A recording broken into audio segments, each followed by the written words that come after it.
ছাতকে একটি গাড়ি অস্ত্রসহ ৫ ডাকাত আটক।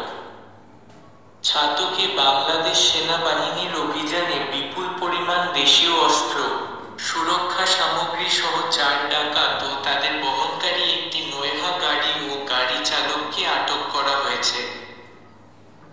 বৃহস্পতিবার রাতে শহরের পেপার মিল রাস্তা উপর ৪২ বি.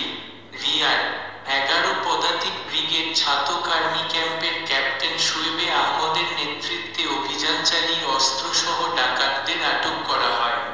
আটককৃত ডাকাতরা হলেন উপজেলার চরমহল্লা ইউনিয়নের বল্লভপুর গ্রামের আব্দুস সালামের পুত্র জাহাঙ্গীর আলম ও রবিউল আলম, আমজাদ আলীর পুত্র মুরাদ আহমদ, মনফর আলীর পুত্র কয়ছো আলী, গাড়ি চালক জালালাবাদ থানার লাগারগাঁও গ্রামের মোনাছর আলীর পুত্র খোয়াজ আলী।